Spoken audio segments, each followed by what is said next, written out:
چوب سنگی منزلم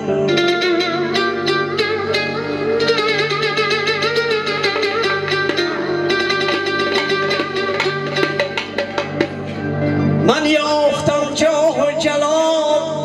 گشتم زی نعمت بی نیاز آید صدای نوشبار از گرد دسترخوانی باز از خان من اما پدر یک بردن نان ناخورده رفت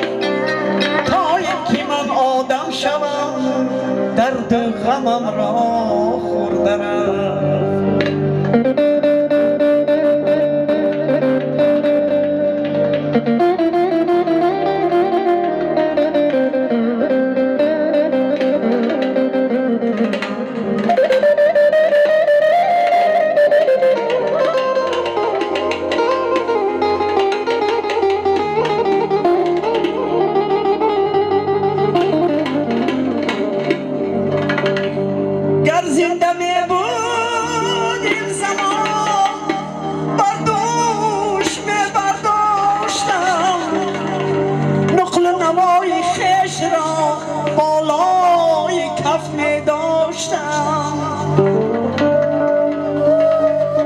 هیهات که این علم و عمل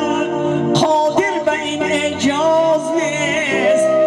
چون عمر سرانجام یافت آن را دیگر آغاز نیست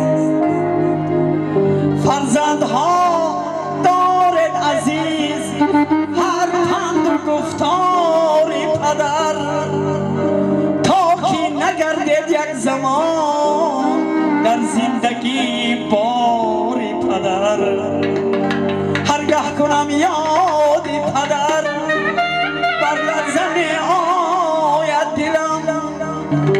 گویا که لرزان می شود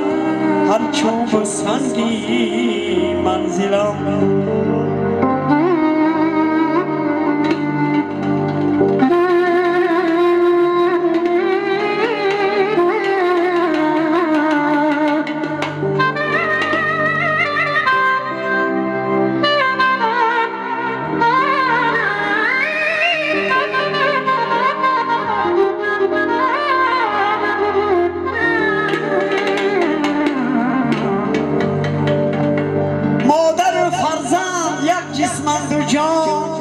آن یک جو آن یک آب روان من که از تو خویشتن را برده‌ام گویا که از تو نیم جان ای تسلا بخش چشمان ترم مادرم جان مادرم جان مادرم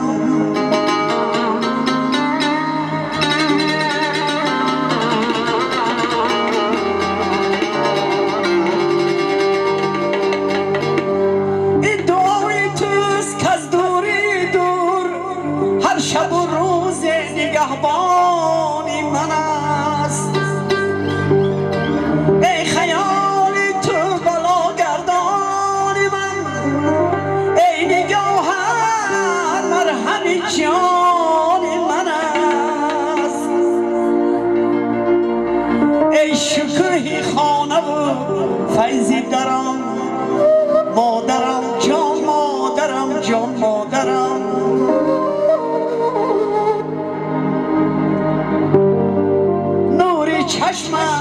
نور چشمانی سرم مادرم جان مادرم جان مادرم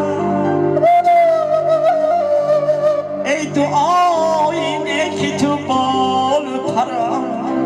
مادرم ای مادرم ای مادرم خیز مادر که مسافر پسرت آمده